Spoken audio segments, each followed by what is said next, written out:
பந்தனை விரலியும்னு சொன்னாலும் நீயும்னு ஏன் சொல்றான்னு கேட்டீங்கன்னா, சக்தியும் சிவனும் சேர்க்க முடியாது, பிரிக்க முடியாத ஒரு வஸ்து, ரெண்டும் ஒன்னாவே இருக்கு.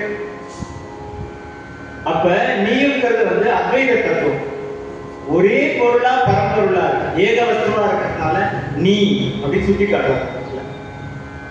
பந்தனை விரலியும் நீயும் அப்படின்னா என்னன்னா, அம்பாள் உனக்குள்ள ஒடுக்கம் அப்படின்னு அர்த்தம், ஒரு அர்த்தம். நீன ஒருமையா சொல்றதுனால ஏகன் அநேகன் அப்படிங்கிற ஒரு அர்த்தம், மா ஏகஹா அப்படின்னு ஒரு அர்த்தம். இப்படி அந்த ஒரு வரியை நம்ம விரிச்சுட்டே போலாம். இந்த இடத்துல பந்தனை விரலியும்ங்கிறது தமிழா பார்க்கும்போது பந்தனைகின்ற பந்து பிளஸ் அணைகின்ற விரல் அப்படின்னு தான் சொல்றாரு, அம்பாடே சொல்ல. அப்படின்னா அது ஒரு மணிவாசகருடைய அக அனுபவம் அப்படின்னு. மணிவாசகர் மட்டும் இல்ல, ஞான சம்பந்தர் சொல்லியிருக்கார், அப்ப சுவாமியும் சொல்லியிருக்கார், சுந்தரமூர்த்தி சுவாமியும் சொல்லியிருக்கார். 3 இடத்துலயும் வருது. எப்படி வந்து ஒரு சூரியன் தேர்ந்து புறப்பட்டு வர்ற ஒளியையும் பிரிக்க முடியாதோ, அதுபோல சிவத்தையும் சக்தியையும் பிரிக்க முடியாது. சிவம் சூரியன் என்றால் அதிலிருந்து ஒளிக்கதிர் வந்து இங்க வெளிச்சமானது சக்தி. அப்ப சிவசக்தி ஸ்வரூபமா இருந்து இறைவன் அருள் புரிகிறான் என்பதை நமக்கு சூக்ஷ்மமாக மணிவாசகர் சொல்கிறார். பழங்குடில் தோறும் எழுந்து அருளிய பரணே அப்படின்னு சொல்றாங்க. அப்படின்னா என்ன கேட்டீங்கன்னா, உண்மை அடியார்களை நோக்கி அவர் வரார். அவர் வீட்டுக்கு அடியார்கள் எங்கேயோ ஒரு இடத்துல, யாருக்குமே தெரியாத ஒரு இடத்துல உட்கார்ந்து அப்படியே இறைவனுடைய வரல சிவசிவன் தான் ஓடி இருக்கும். உலகத்தை நினைப்பு இருக்காது, சாப்பிடணும் தோணாது.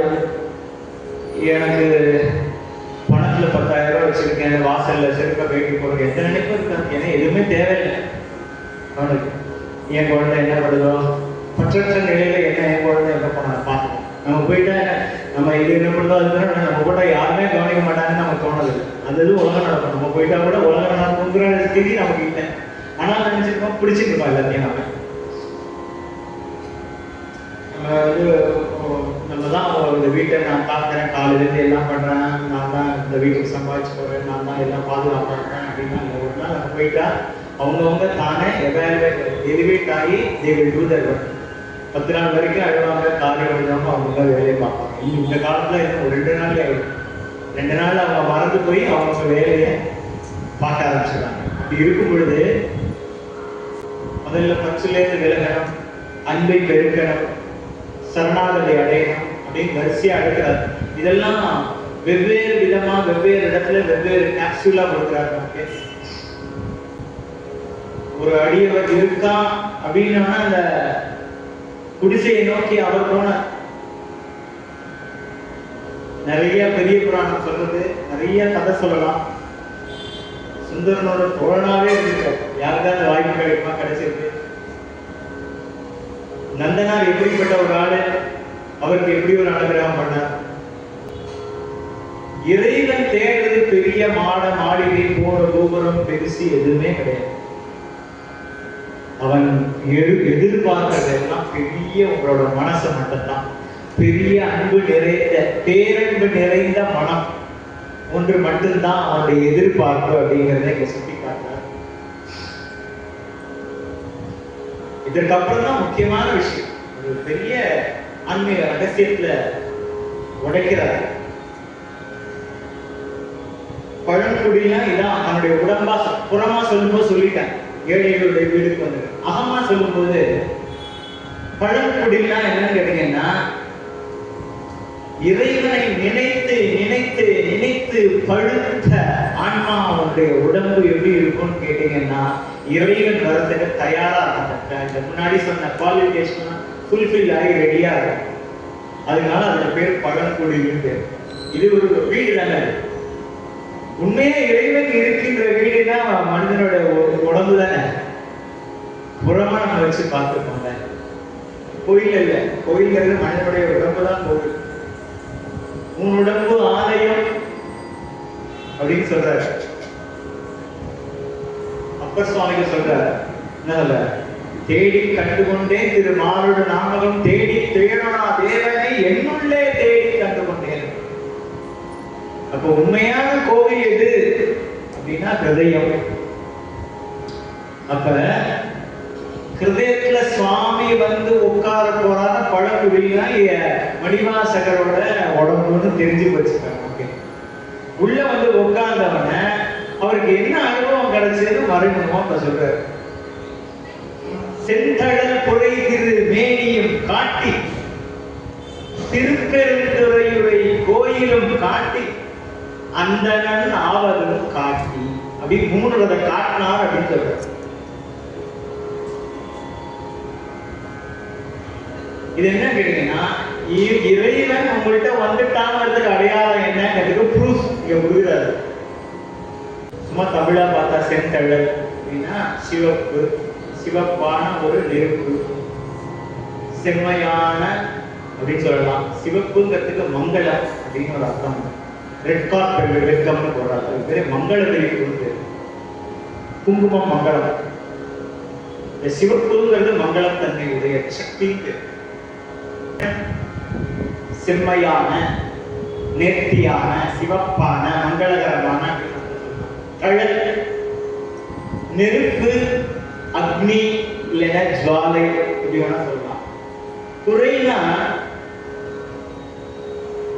கவடுனா செந்தழல், குறை திருமேனினா செந்தழலால் போற்றப்பட்ட திருமேனி அப்படின்னா போற்றப்பட்ட கவர்டு வித் தழல், செந்தழல்.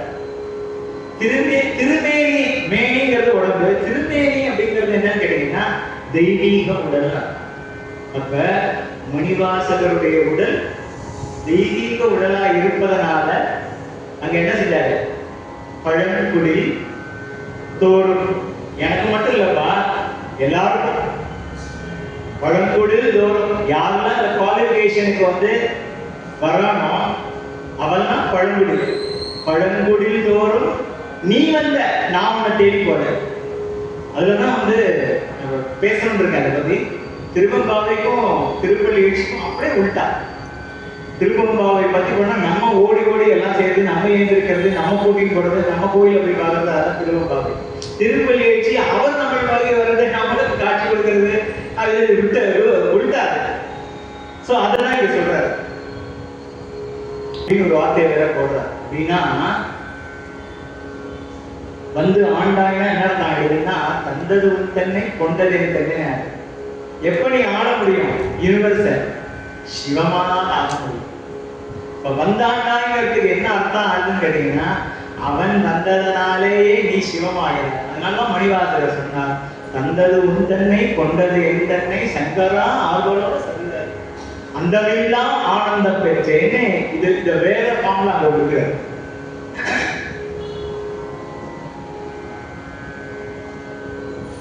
அந்தணன் அப்படின்னா அறம். அறம்னா தூய்மை, உண்மை. உண்மை எங்க இருக்கோ, சத்தியம் எங்க இருக்கோ, நேர்மை எங்க இருக்கோ, அந்த இடத்துக்கு, அந்த ஆத்மாவுக்கு பேரு அந்தணன். பொய்யெல்லாம் பொய்,